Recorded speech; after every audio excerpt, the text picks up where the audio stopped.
그동안에 우리가 함께 생각해봤던 말씀이 어떤 말씀이냐면, 한마디로 말씀드리면 교회론에 대한 말씀. 교회가 무엇이냐? 라고 하는 말씀. 여러분, 교회가 뭐라고 생각하세요? 지지난주에 말씀드렸던 내용 한번 생각해 보시면, 베드로가 이렇게 말하죠. 주는 그리스도시요 살아계신 하나님의 아들입니다. 그러니까 내가 이 터 위에, 이 반석 위에 교회를 세우겠다.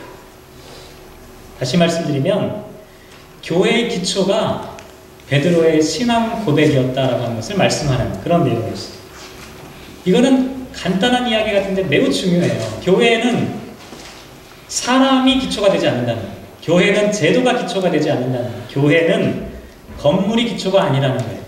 교회의 기초는 베드로가 고백했던 것 같은 예수님에 대한 신앙 고백이 기초라고 하는 사실이죠. 그러니까 교회를 세우기 위해서 가장 먼저 여러분 고민하셔야 될 일이 무엇이겠습니까? 얼마나 많은 사람이 모일까가 아니에요. 얼마나 좋은 건물을 우리가 갖고 있느냐도 아닙니다. 어떤 교단이나 어떤 제도에 속해 있느냐 이것도 아닙니다. 중요한 것은 정말로 우리가 온전한 신앙 고백을 하고 있느냐라고 하는 것이 교회의 가장 중요한 문제라는 것이죠. 제가 한국에 있을 때 제가 이 세미나 같은 데는 잘 참석하지 않는데 우연히 어떤 세미나를 한번 참석해서 어떤 목사님이 특강하시는 이야기를 들은 적이 한번 있었어요. 근데 처음에 그 목사님 소개를 받고 강의를 처음 시작하는데 참 되게 부럽기도 하고 질투가 나더라고요. 왜냐하면 그 목사님이 교회를 지금 개척하는 과정에 계신 목사님이었는데 제가 이름을 말씀드리면 누구나 알 수 있는 한국에 있는 아주 유명한 아주 대형 교회의 부목사님이셨는데 그 교회에서 전략적으로 교회를 개척하기로 한 거예요. 그러니까 처음 개척을 시작하는데 교인들을 얼마를 떼줬냐면 1000명을 파송을 해준 거예요. 그리고 몇 년 전부터 교회를 건물을 짓기 시작해서 3층짜리 건물을 이미 다 완공을 해놨어요. 지금 당장이라도 교회를 시작할 수 있는 모든 준비가 다 되어 있는 그 목사님이 특강을 하시게 되었는데요. 그분이 뭐라고 말씀하셨냐면 그때가 한 10개월 정도 됐을 때였는데요. 모든 준비가 다 되었다고 생각하지만 아직 교회를 시작하지 않고 있다라고 얘기하고 있어요.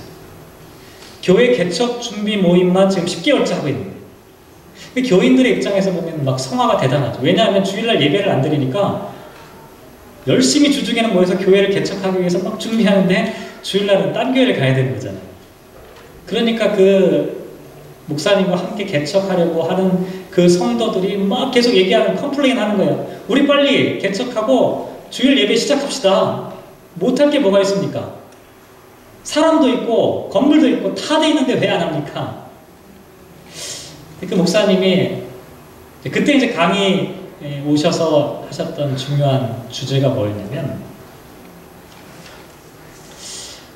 교회가 만약에 건물이 있고 사람이 있어서 세울 수 있는 것이라면 우리는 그렇게 할 수 있을 텐데 정말 교회라는 것이 그런 것입니까?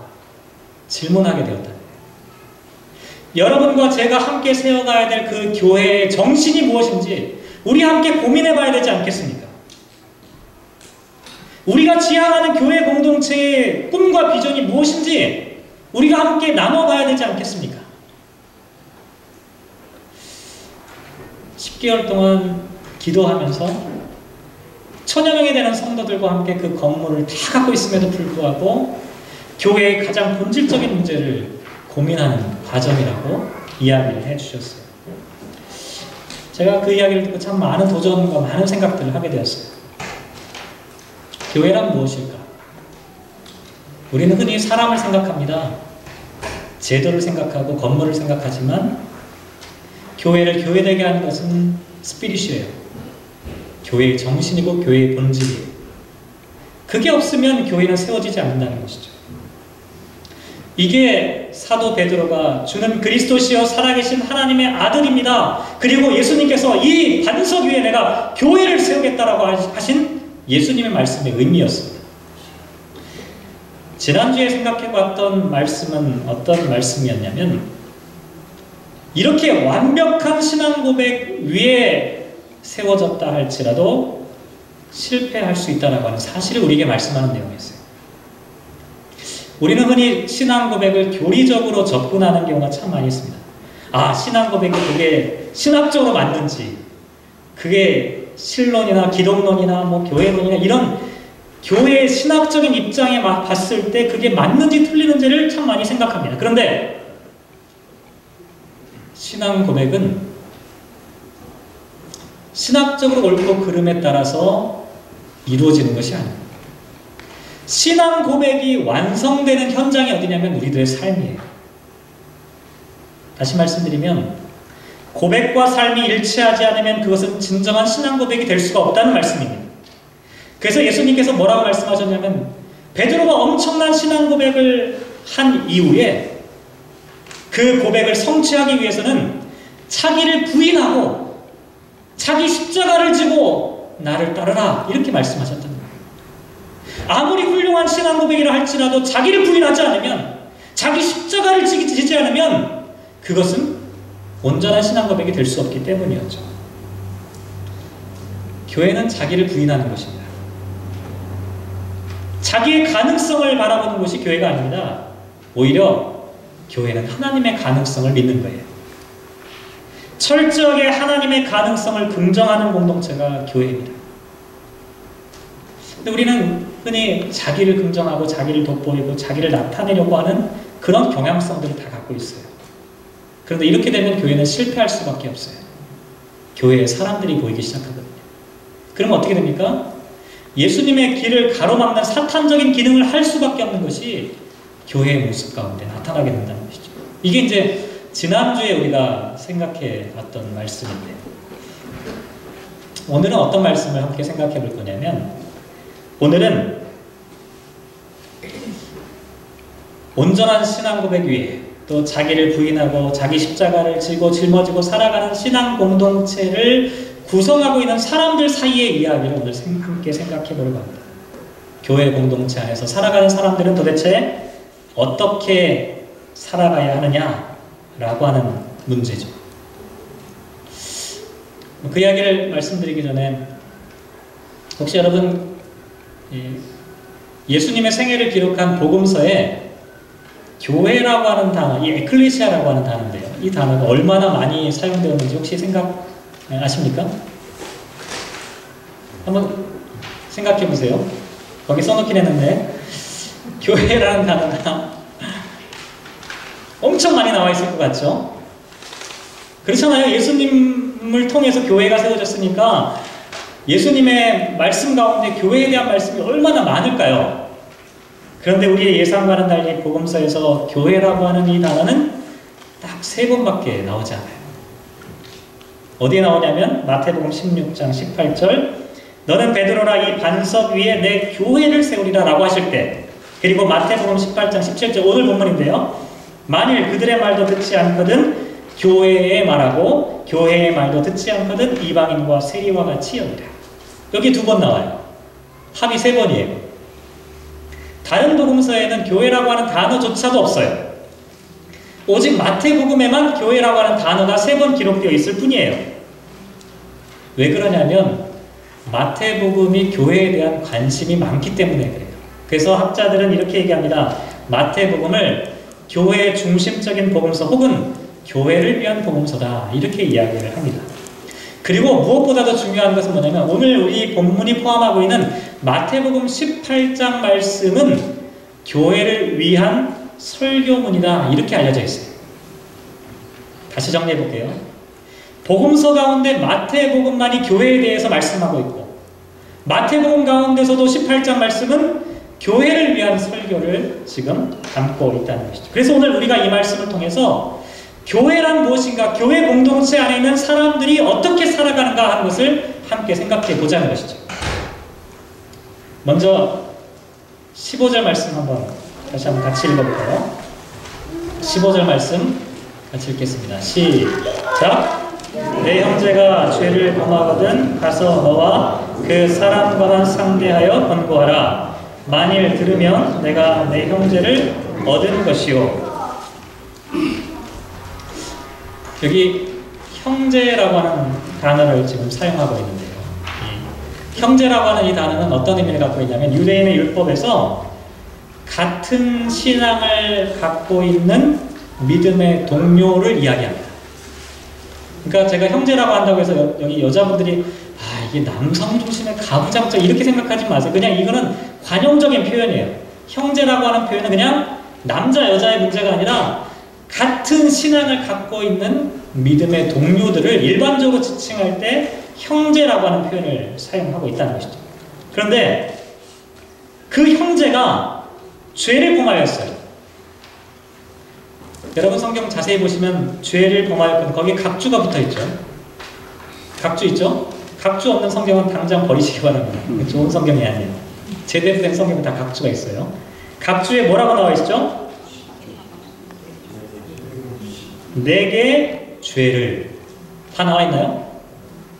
영어 성경을 보면 그래서 이것을 그대로 번역을 하고 있어요. 뭐라고 나와 있냐면 If your brother sins against you 이렇게 나와 있어요.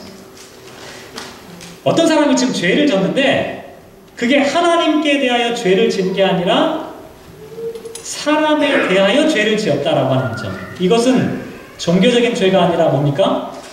윤리적인 죄를 의미한다는 것이죠. 교회 공동체 안에 있는데 어떤 사람이 다른 사람에게 죄를 졌어요. 잘못을 했어요. 그럴 때 어떻게 해야 되냐라고 하는 이야기를 지금 하고 있어요. 그럴 때 어떻게 해야 됩니까? 그 다음에 나와 있는 이야기 보면 가서 너와 그 사람과만 상대하여 권고하라. 가서 너와 그 사람과만 나에게 잘못한 그 사람과만 함께 권고의 이야기를 나눠라. 여기 나와 있는 이 권고한다는 말이 이게 이제 성경에 나와 있는 이 표현들이요 우리말로 조금 이렇게 좀 풀어서 설명하면 좋을 텐데 이게 참 풀어서 이야기가 쉽지가 않은데 권고한다라고 하는 말은요 어떤 의미를 갖고 있냐면 예를 들어서 우리 이진환 집사님 시험도 패스하셨으니까 예를 들어 이진환 집사님과 저하고 이제 관계를 얘기해서 이진환 집사님이 저한테 잘못했어요. 뭔가를 크게 잘못했어요. 그래가지고 제가 집사님을 찾아가서 권고한다 이러면 어떻게 돼요? 비판하고 책망하라는 얘기가 아니에요. 이 권고한다라는 얘기는 뭐냐면 깨닫게 하는 겁니다. 아 그랬구나. 내가 미처 몰랐구나. 아 그런 사실이었구나. 이거를 그 사람으로 하여금 깨닫게 하는 것, 빛으로 인도하는 것, 이것을 권고한다라고 하는 표현 가운데 담고 있어요.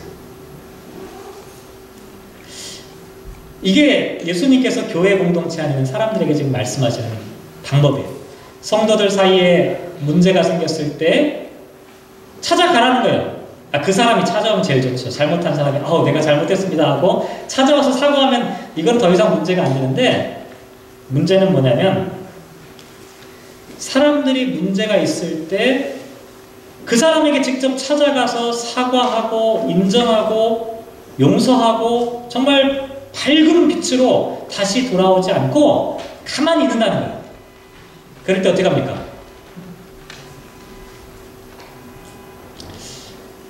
이진환 집사님이 저한테 잘못했을 때 만약에 그러면 찾아와서 사과하면 괜찮은데 사과 안 해요.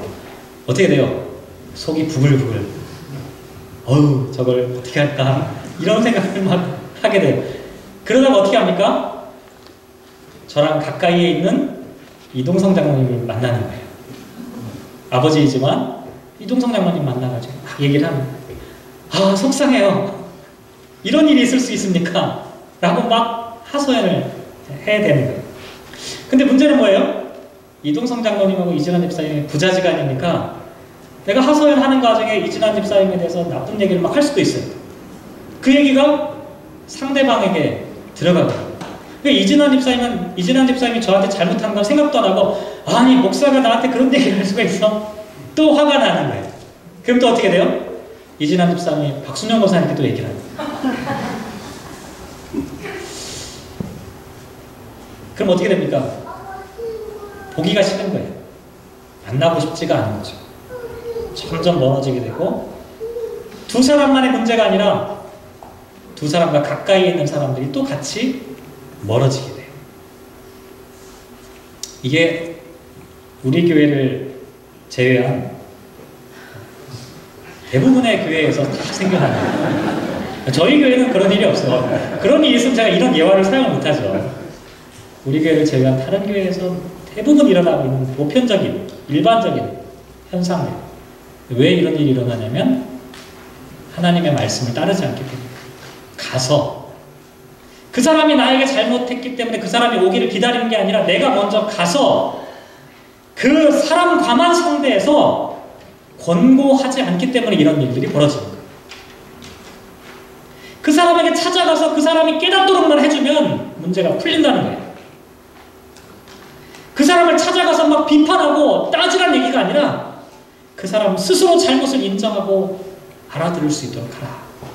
그러면 어떻게 돼요? 15절 하반절에 만일 들으면 내가 내 형제를 얻은 것이다. 이렇게 얘기합니다.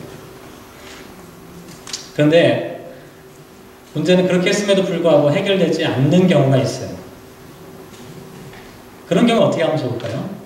두 번째가 16절에 나와 있죠. 16절 같이 읽겠습니다. 시작. 만일 듣지 않거든 한두 사람을 데리고 가서 두세 증인의 입으로 말마다 확증하게 하라. 이것도 우리 성경 말씀 잘 이해하실 필요가 있는데 말마다 확증한다. 우선 말마다라고 하는 것은 어떤 의미를 갖고 있냐면 애초에 문제가 되었던 말을 정확하게 확인하는 거예요. 사람들은요 얘기하다 보면 막 이게 확대가 돼요. 처음에는 요만큼밖에 얘기했는데 나중에 막 상상하는 거야. 분명히 저 마음에 이런 게 있으니까 이렇게 나중에는 걷잡을 수 없는 태산이 되는 거예요. 그럴 때 말마다 도대체 정확한 객관적인 그 말 자체가 무엇이냐, 사건의 발단은 도대체 무엇이냐라고 하는 것을 정확하게 따지는 거예요. 그 다음에 확증한다 라고 하는 것은 어떤 거냐면 사실관계를 정확하게 따져서 논리적으로 기술해내는 것을 이야기합니다. 누구와 함께요? 두세 증인의 입으로, 두세 사람의 증인을 함께 동행하라. 근데 이것은요 어떤 얘기냐면 두 사람은 지금 당사자잖아요. 그러니까 편견이 있어요. 그러니까 객관적인 입장에서 두 사람의 이야기를 정확하게 판단해 줄 사람이 필요하다는 거예요. 그 한두 사람의 판단자와 함께 동행하여 문제를 해결하라 라고 하는 권고를 하고 있다는 거죠. 우리가 이 말씀을 대부분 어떻게 오해하냐면 내 편 두 사람을 데리고 가는 거예요. 나를 대신해서 싸워줄 수 있는 사람 두 사람을 말싸움 잘하는 사람, 나는 가만히 있고 옆에서 막 같이 싸워줄 사람은 같이 데리고 가서 막 퍼붓는 거예요. 이 성경을 완전히 오해한 겁니다. 자기 편을 데리고 가라는 게 아니라 주관에 치우치지 않은 가장 객관적인 사람 한두 사람을 통해 정말 무슨 말이 있었는지 그 관계 속에서 어떤 문제가 파생했는지를 정확하게 객관적으로 볼 수 있는 사람, 그 사람을 통해서 두 사람 모두 상처받지 않고 문제를 해결할 수 있도록 하라. 이렇게 하면 문제가 좀 해결되겠죠. 그런데 문제는 뭐냐면 그래도 안 되면 어떻게 할까요? 그렇게까지 했어요. 그런데도 안 되면 어떻게 할까요? 그 이제 세 번째 단계로 넘어가야죠. 17절 말씀인데요. 시작. 만일 그들의 말도 듣지 않거든 교회의 말하고 교회의 말도 듣지 않거든 이방인과 세리와 같이 여기라. 이 세 번째가 사실은 오늘 가장 중요한 설교의 메인 주제가 여기에 담겨져 있어요. 아무리 얘기해도 안 돼요. 제가 정말 그 사람과만 함께 1대1로 얘기해도 안 되고 또 증인을 데리고 가서 정말 객관적인 판단을 받아도 안 돼요. 그럴 때 마지막으로 할 수 있는 방법이 뭐냐면 교회에 말하라. 이 교회에 말하라는 말이 도대체 무슨 말인가요? 여러분 교회에 말하라고 하면 먼저 머릿속에 뭐가 떠오르세요? 아, 이게 목사님한테 가서 얘기하라는 건가? 교회에 말하고 듣지 않으면 이방인과 세리처럼 여기라. 이건 도대체 무슨 얘기일까요? 우리는 이 말씀을 그런 식으로 오해를 많이 해요. 이게 목사님한테 가서 다 하나하나 얘기하고 아니면 장로님들한테 다 얘기해서 교회에 치리를 받도록 하라. 이 사람은 이렇게 잘못을 했으니까 이 사람을 치리하십시오. 이렇게 하라고 우리가 생각하기가 쉬워요. 근데 교회가 무엇인지를 다시 한번 생각해 보시기 바랍니다. 제가 교회에 대한 지지난주 설교 처음에 말씀드렸죠. 교회가 무엇입니까? 교회는 교황의 기초 위에 세워진 교회가 아닙니다. 교회는 사람 위에 세워져 있지 않아요. 교회는 제도 위에 있지 않아요. 교회는 어떤 조직 위에 있는 것이 아닙니다. 만약에 그렇다면 교회에 말하라고 하는 이 말은 분명히 교황에게 찾아가고 신부에게 찾아가는 이야기가 맞을 수 있습니다. 목사에게 찾아가서 치리하도록 이야기하는 것이 맞을 수도 있어요. 그런데 교회는 사람이 아니에요. 교회는 신앙 고백입니다. 그러니까 교회에 말하라고 하는 것은 사람에게 이야기하는 얘기가 아니라 교회의 정신에 비춰보라라고 하는 말씀입니다. 교회의 정신이 무엇입니까? 십자가에 달려 돌아가신 예수 그리스도의 정신에 비추어서 도대체 문제가 무엇인지를 한번 살펴보라는 것입니다. 예수 그리스도 앞에 두 사람이 진실하게 한번 서보라는 거예요.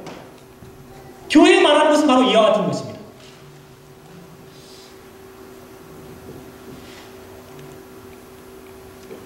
우리의 삶의 궁극적인 판단 기준은 그리스도 앞에서 이루어집니다. 그렇죠? 그리스도 앞에서 이루어져요. 그렇기 때문에 우리가 그리스도 앞에 서기만 하면 우리들 앞에 얽혀있는 문제가 해결되어진다라고 우리가 믿고 있다는 것이죠. 이렇게 하면 웬만한 것은 다 해결되는데 문제는 뭐냐면 17절 하반절에 보면 이렇게 나와 있어요. 교회의 말도 듣지 않거든 이방인과 세리와 같이 여기라. 이 말씀이 참 이게 문제입니다. 저는 처음에 이 말씀 그 전부터 알고 있었기 때문에 그냥 이렇게 생각했어요. 그래, 3세번이잖아요. 처음에는 직접 가서 증인들과 함께 교회 앞에서 예수 그리스도의 정신 앞에서도 정말 진심을 다해서 권고했음에도 불구하고 받아들이지 않는다면 이방인과 세리처럼 여기라. 무슨 얘기입니까? 출교하라. 더 이상 교회 공동체의 구성원으로 받아들이지 말라라고 하는 말씀처럼 보입니다. 이게 저한테는 고민이었어요. 정말 예수님께서 그런 의미로 말씀하셨을까요? 저한테는 이게 말씀을 묵상하면서 지난 한 주간 동안 내내 찝찝했던 내용이었어요. 왜냐하면 당시 유대인들의 회당에 들어올 수 없는 사람들이 이방인과 세리들이었잖아요. 그러니까 이방인과 세리처럼 여기라라고 하는 것은 그 신앙 공동체 밖으로 추방해버리라고 하는 출교의 선언과 마찬가지 의미로 받아들여졌기 때문에 그래요. 그런데 이 말씀이 만약에 유대 교인들을 향해서 주신 말씀이라면 그럴 수도 있어요. 그런데 이 말씀을 누가 말씀하셨냐면 죄인들을 구원하시고 사마리아인과 이방인과 세리와 심지어는 창녀까지도 쫓아가서 찾아가서 함께 그들을 구원하시기 위해 품에 안아주셨던 예수님의 그 생애와 삶을 통해서 이 말씀을 생각해 본다면 이것은 모순된 말씀일 수밖에 없다는 것이죠. 예수님은 이방인과 세리를 찾아가셨잖아요. 그런데 이방인과 세리처럼 여기라라고 말씀하셨어요. 쫓아내라라고 하는 말씀은 아닐 거라고 하는 생각을 제가 하고 있는 거죠. 그러면 도대체 이 말씀은 어떤 의미일까요? 그런 고민을 갖고 오늘 본문 말씀을 곰곰이 묵상을 해봤는데 제가 그동안 알고 있었던 것과는 정반대의 말씀을 하고 있다는 사실을 깨닫게 되었어요. 무슨 얘기냐면 조금 전에 말씀드렸죠. 예수님께서 교회에 말하라. 이것은 모든 성도들의 삶을 최종적으로 판단하는 예수 그리스도의 정신 앞에 십자가 앞에서 그 문제를 물어보라 라고 하는 의미라고 말씀드렸어요. 그런데 예수님의 십자가 앞에서도 승복하지 못해요. 예수님의 말씀 앞에서도 자기의 주장과 자기의 연약함을 깨닫지 못해요. 그러면 에이 나쁜 것들 하고 잘라버리라는 얘기가 아니라 오히려 이 사람은 아직 그리스도의 진정한 정신을 아직은 온전히 깨닫지 못하고 있는 연약한 분이구나.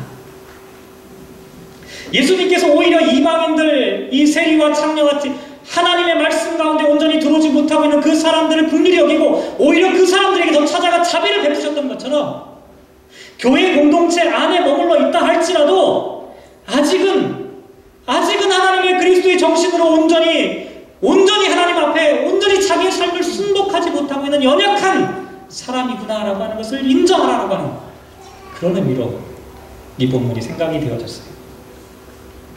이것은 제가 상상해서 만들어낸 이야기가 아니에요. 저는 그동안 성경을 잘못 읽고 있었던 거였어요.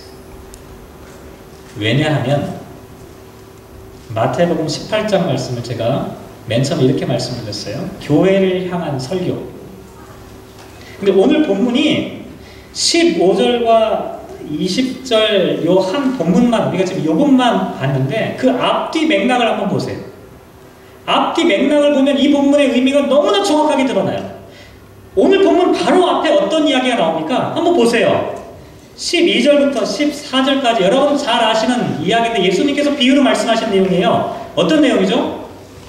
양이 100마리가 있는데 한 마리를 잃어버렸어요. 그러면 어떻게 합니까? 그 목자가 99마리 양을 내버려 두고 그 한 마리를 찾기 위해 온 산을 헤맨다는 이야기를 하고 있어요. 그러면서 마지막 14절 한번 보세요. 14절 같이 읽어볼게요. 시작. 이와 같이 이 작은 자 중에 하나라도 잃는 것은 하늘에 계신 너희 아버지의 뜻이 아니다. 하나라도 잃는 것은 아버지의 뜻이 아니다라는 것이 예수님께서 하신 14절에 나와 있는 말씀이었어요.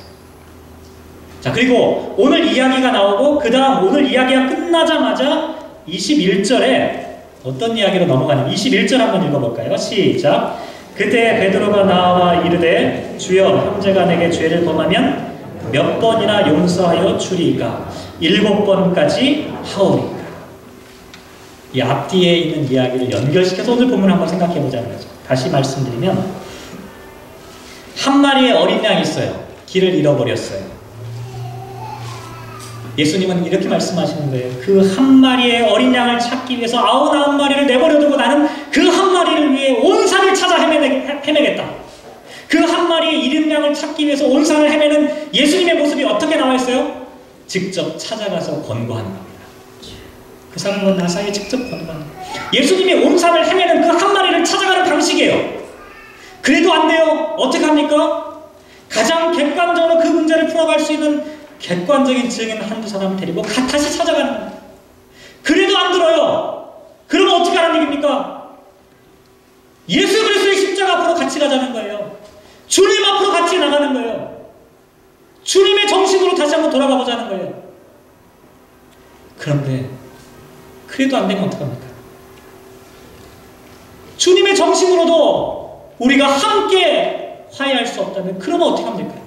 그냥 이제 안 돼 포기하고 절망하고 쫓아버리라는 얘기가 그게 아니에요. 그래, 아직은 주님께서 이방인과 세리를 그럼에도 불구하고 가슴속에 품고 계셨던 것처럼 그 사람들을 정죄하고 판단하고 쫓아내는 것이 아니라 여전히 마음속에 하나님의 구원의 대상으로 여전히 생각하며 예수님처럼 그 사람을 찾아다니라고 하는 이야기를 하신 거예요. 이렇게 얘기하니까 베드로가 그 얘기를 듣다가 이렇게 얘기하는 거예요. 예수님 도대체 우리가 몇 번이나 용서해야 됩니까? 몇 번 용서하면 됩니까? 7번 하면 됩니까? 7번이라고 하는 것은 완전수예요. 내가 할 수 있는 최대한을 다 얘기한 겁니다. 그러니까 예수님께서 뭐라고 말씀하십니까? 7번뿐 아니라 7번을 70번까지도 용서하라. 오늘 이야기가 그 사이에 들어가 있다는 사실이에요.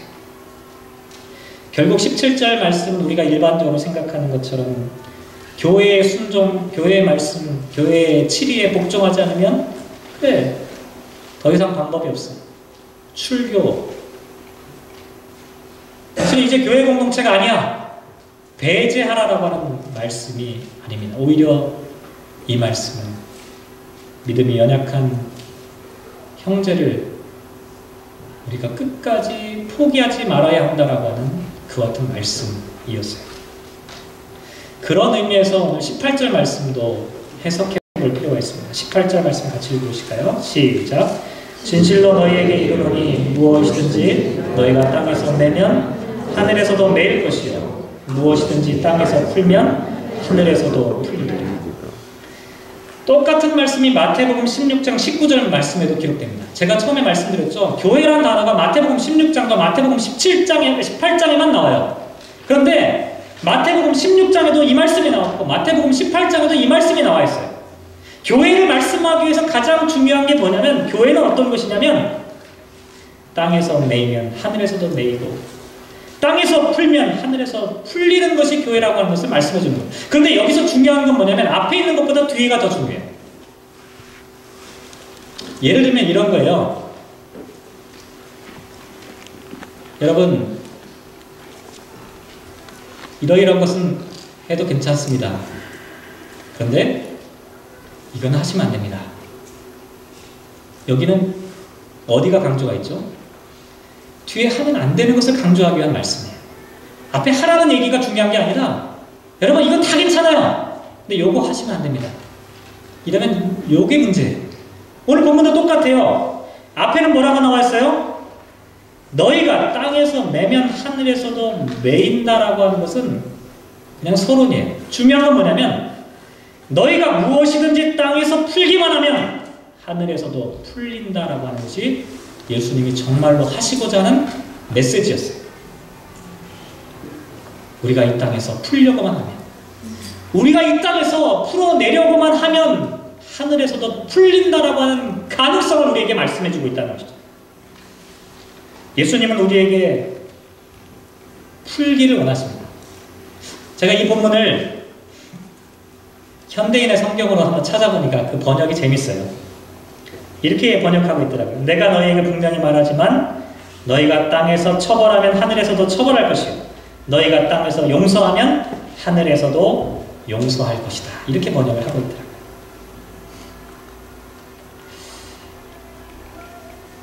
땅에서 용서하기만 하면 하늘에서도 용서가 이루어진다는 거죠. 교회는 이 땅에서 매듭을 풀어가는 공동체라고 하는 사실을 우리에게 말씀하고 있죠. 결국 아무리 좋은 방법으로 권면하고 권고를 해도 듣지 않는 사람이 있을 때 우리는 그 사람을 쉽게 포기하고 정죄하고 판단하기가 쉽습니다. 하지만 교회는 그렇지 않다는 거예요. 교회는 결코 포기하지 않는 공동체입니다. 교회는 결코 그 사람을 배제하는 공동체가 아니에요. 교회는 끝까지 그 사람을 용납하고 받아들이는 공동체입니다. 얼마나요? 7번씩 70번까지라도 이 땅에서 풀리기만 하면 하늘에서도 풀린다라고 말씀하셨기 때문에 우리는 그 말씀을 붙잡고 이 땅에서 풀리기를 간절하게 소망하는 그 어떤 공동체라고 하는 것이죠. 그래서 19절 말씀에 이렇게 말씀하고 있는 거예요. 너희 중에 두 사람이 땅에서 합심하여 무엇이든지 구하면 하늘에 계신 내 아버지께서 그들을 위하여 이루게 하시리라. 단 두 사람만이라도 그 문제를 놓고 하나님 앞에 간절하게 기도하고 그 문제가 풀리기를 간절하게 하나님 앞에 기도한다면 하나님께서 하늘에서 듣고 그 응답하시고 우리들의 인생 가운데 얽혀있는 것들을 하나님께서 해결하신다라고 말씀하고 있는 것이죠. 설교를 마무리하겠습니다.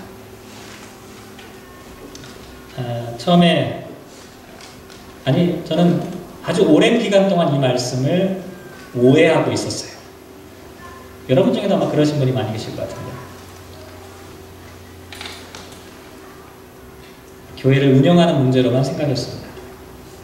교회의 7일을 지키기 위해서 우리에게 방법론으로 주시는 이야기라고만 생각을 했어요. 그런데 말씀을 묵상하면서 제가 깨달았던 사실은 이것은 교회의 본질에 대한 이야기였습니다. 어떤 교회가 참된 교회일까요? 신앙 고백이 바른 교회가 참된 교회입니다. 어떤 교회가 진정한 교회일까요? 그 참된 신앙 고백 위에 자기를 부인하고 자기 십자가를 지고 주님을 따르는 사람들이 모여있는 그와 같은 공동체가 진정한 주님의 공동체. 이 세상에서 정말로 하나님이 기뻐하시는 그 아름다운 교회는 어떤 교회일까요? 예수님의 사랑이 이 땅에 사랑으로 성육신하는 교회입니다.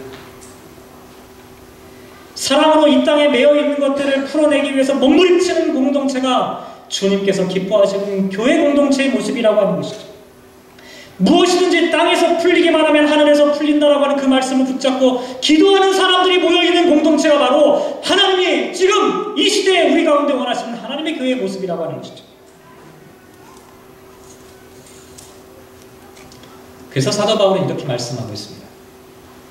참된 교회 공동체를 꿈꾸는 성도들에게 로마서 13장 8절에 사랑하는 성도 여러분, 피차 사랑의 빛 외에는 아무에게든지 아무 빛도 지지 마십시오. 다른 사람을 사랑하는 사람은 율법을 다 이룬 사람입니다. 로마서 13장 10절 말씀에 보면 사랑은 이웃에게 악을 행하지 아니함이다. 그러므로 사랑은 율법의 완성이라고 말씀하고 있습니다. 내일이 추석인데요.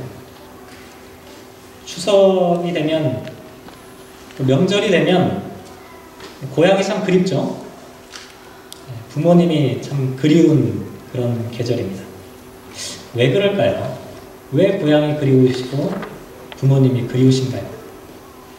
왜냐하면 고향과 부모님이라고 하는 이 단어에는 전폭적인 사랑이 포함되어 있기 때문에 그래요. 포기하지 않는 사랑이 그 고향과 부모님이라고 하는 단어 가운데 새겨져 있기 때문에 그래요. 사랑하는 성도 여러분, 교회라는 단어에도 그와 같은 사랑이라고 하는 이름이 담겨져 있어야 하지 않을까. 우리 교회 공동체가 전폭적인 사랑, 끝없는 사랑, 그 사랑을 함께 나눌 수 있는 그런 공동체가 되어야 하지 않을까. 간절히 바라기는 우리의 신앙 공동체가 하나님 앞에 부끄러움이 없는 참다운 사랑의 공동체가 되기를 주님의 이름으로 기원합니다. 기도하겠습니다.